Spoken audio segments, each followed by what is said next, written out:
اسی ماحول نے ادنا کو اعلیٰ کر دیا دیکھو۔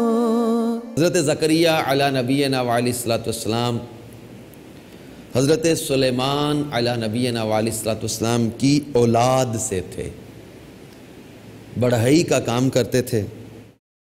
آپ کے آباء و اجداد جو نبی تھے وہ بیت المقدس میں وحی لکھا کرتے تھے۔ حضرت زکریا علی نبینا علیہ السلام کے بڑھاپے میں پہنچنے تک آپ کی کوئی اولاد نہ تھی۔ ان کا بیٹا ملنے کا واقعہ بھی بڑا ہی اہم اور بڑا ہی معلوماتی اور دلچسپ ہے۔ حضرت زکریا علی نبینا علیہ السلام بوڑھے ہو چکے تھے۔ اولاد کے معاملے میں ایک عمر کی حد تک انسان کو ایک توقع ہوتی ہے، لیکن آپ اس عمر کی حد سے نکل چکے تھے۔ لیکن حضرت بی بی مریم کو آپ نے جب دیکھا کہ ان کے کمرے میں بے موسم کے پھل پڑے ہوتے، تو پوچھا کہ اے مریم یہ کہاں سے آئے؟ حضرت زکریا جب اس کمرے سے نکل کر آتے تو اس کے ساتھ دروازے بند کر کے تالے لگا کر آتے، کوئی اور شخص وہاں داخل نہیں ہو سکتا تھا۔ لیکن جب آپ بھی کمرے میں جاتے تو دیکھتے کہ حضرت مریم کے پاس گرمیوں کے پھل سردیوں میں اور سردیوں کے پھل گرمیوں میں موجود ہوتے۔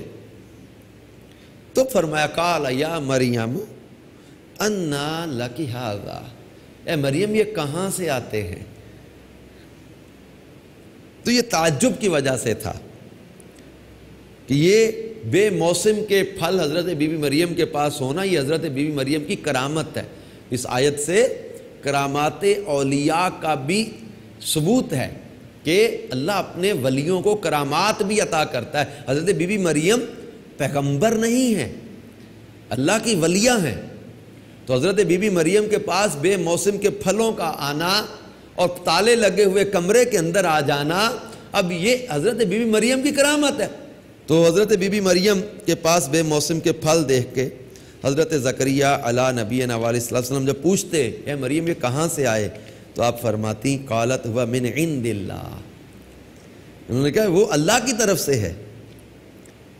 تو حضرت زکریا کے پوچھنے پر حضرت مریم نے یہ جواب دیا کہ جنتی رزق ہے جو کسی انسان کے واسطہ کے بغیر مجھے اللہ تعالیٰ کی طرف سے حاصل ہے۔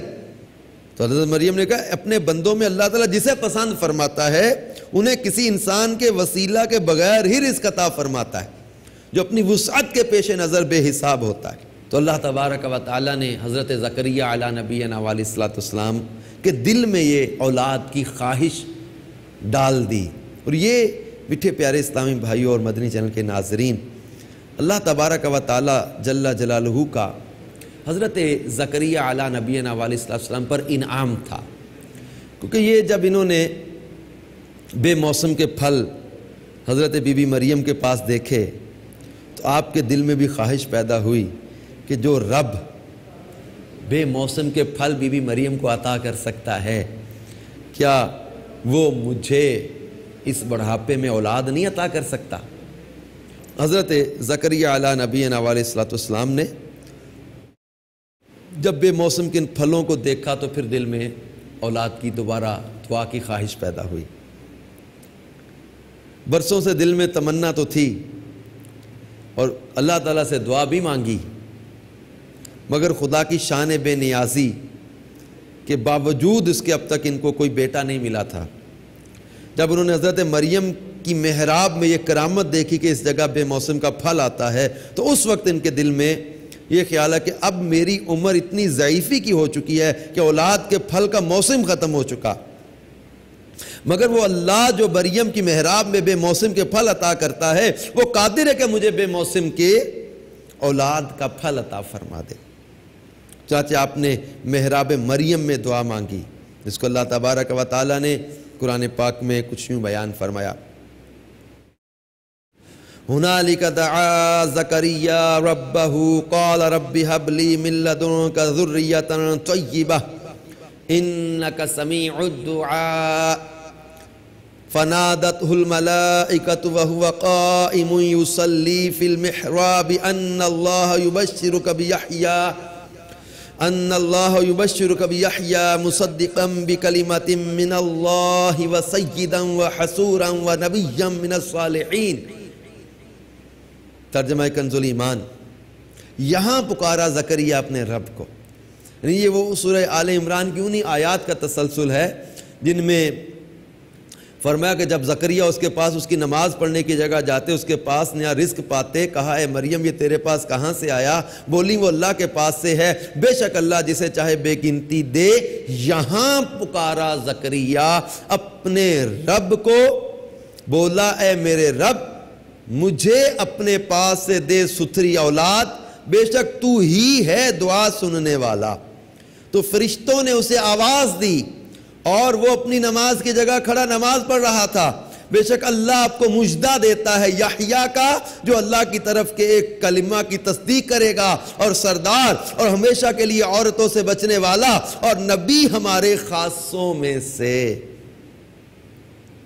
تو میٹھے میٹھے اسلامی بھائیوں اور مدنی چینل کے ناظرین، مفسرین کرام نے اس آیت کے تحت فرمایا کہ اس واقعہ سے یہ ثابت ہوا کہ اللہ والے یا اللہ والیاں جس جگہ عبادت کریں وہ جگہ اس قدر مقدس ہو جاتی ہے کہ وہاں رحمت خداوندی کا نزول ہوتا ہے، اور وہاں پر دعائیں مقبول ہوا کرتی ہیں، جیسا کہ حضرت زکریا کی دعا محراب مریم میں مقبول ہوئی۔ حالانکہ وہ اس سے پہلے بیت المقدس میں بار بار یہ دعا مانگ چکے تھے، مگر ان کی مراد پوری نہیں ہوتی تھی۔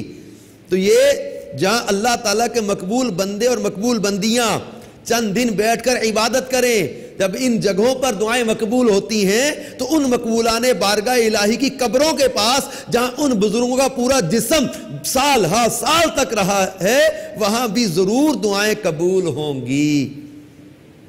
چنانچہ حضرت امام شافعی رحمۃ اللہ علیہ کا بیان ہے کہ جب کسی مسئلہ کا حل میرے لیے مشکل ہو جاتا تھا تو میں بغداد جا کر حضرت امام اعظم امام ابو حنیفہ رحمۃ اللہ تعالی علیہ کی قبر مبارک کے پاس بیٹھ کر اپنے اور خدا کے درمیان امام ممدوح کی مبارک قبر کو وسیلہ بنا کر دعا مانگتا تھا، تو میری مراد بر آتی تھی اور مسئلہ حل ہو جایا کرتا تھا۔